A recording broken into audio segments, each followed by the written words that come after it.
Buenos días con todos, yo soy Alejandro Montaneda, estudiante de Negocios Internacionales de la Universidad de las Américas, y esta es mi presentación de la materia de Lenguaje y Comunicación Digital, y el tema del que vamos a hablar hoy se llama Exportación del banano en el Ecuador, sus orígenes y su monopolio. La exportación de banano del Ecuador al mundo ocupa casi el 27% a nivel global en su área, especializándose en el mercado de Estados Unidos, el Reino Unido, Europa Occidental y Canadá. La historia de esta comercialización a gran escala tiene sus altos y bajos, tanto para Ecuador como para su historia. La monopolización de las exportaciones de banano han sido un punto referente para la economía de esta área económica en particular. En los 60, en donde la exportación de la fruta tomó auge, se logró una amplia ventaja que trajo desarrollo, empleos y entrada a divisas del país. Sin embargo, como todo punto de la monopolización, una sola familia tomó el 40% del control de las exportaciones de banano en el Ecuador. Eso trajo un buen equilibrio económico general, pero un deficiente desarrollo de los sectores productivos y una fuerza laboral desentendida. Para cuando los presidentes en turno quisieron tomar control de los recursos naturales del Ecuador, ya se habían realizado muchos arreglos comerciales para las ventas. No obstante, hubo varios gobiernos que pudieron controlar en porcentajes considerables la desmedida de apropiación de tierras, sembríos y cosechas de la afamada fruta.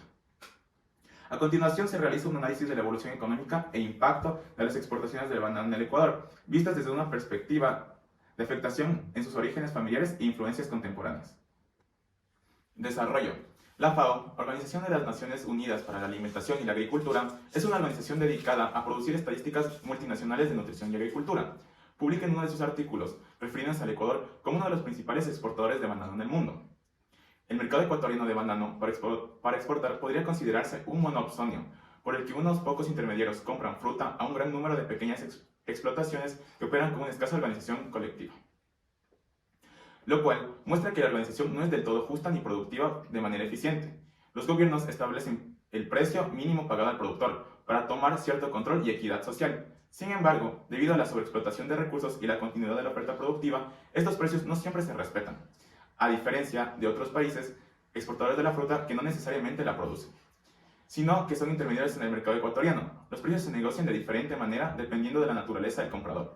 Según la FAO 2017, se dividen en tres tipos: las empresas transnacionales, las importantes exportadores nacionales o los pequeños exportadores nacionales.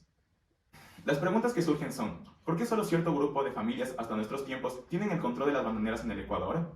¿Y por qué el productor bananero no es el dueño de las exportaciones?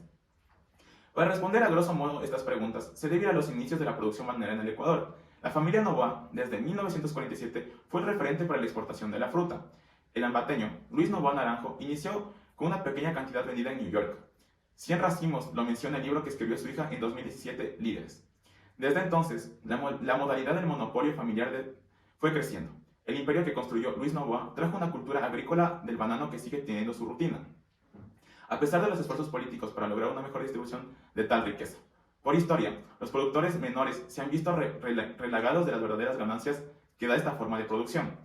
Los hijos y parientes de Noboa se han ido repartiendo polémicamente el control de las empresas bananeras, valoradas según la revista económica The Wall Street Journal en $2.000 millones, excluyendo las inversiones que se han hecho desde los 60, incluyendo bancos, navieras, flotas de barcos, refinerías, ensambladoras de autos y más empresas que pertenecen a estos grupos. Esta cultura radica en que las empresas transnacionales, así como algunos grandes productores y operadores, suelen tener arreglos contractuales con agricultores, según la FAO en 2002. Tales arreglos están supeditados a un largo tiempo de compra y venta, así como en los contratos se definen la tecnología de producción, la periodicidad de entregas del banano y el precio por caja de forma única y con condiciones exclusivas.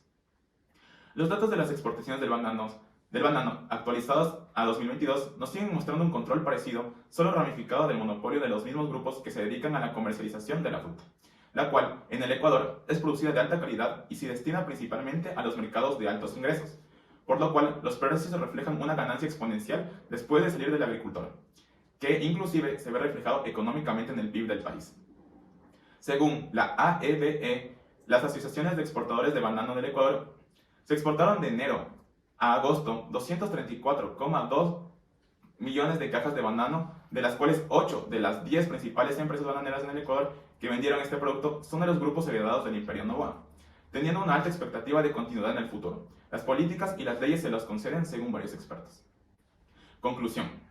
Las condiciones en las cuales se desarrolla la historia de las exportaciones del banano en el Ecuador son determinadas en base a una influencia de políticas, monopolios y contratos familiares, sin desmerecer la alta fuente de ingresos que significa para el país. La exportación de la fruta es un medio económico con muy grandes expectativas que aún tiene mucho que recorrer en cuanto a la cultura de distribución de las riquezas. La atención a los productores que se dedican a las actividades bananeras y sobre todo la negatividad y desigualdad que produce en el monopolio cualquier medio de desarrollo. En un país en donde la mayoría de las empresas e industrias pertenecen a los mismos de siempre y que dificultan la buena y saludable forma de desarrollo de las microempresas y formación de los nuevos emprendimientos. Muchas gracias por su atención.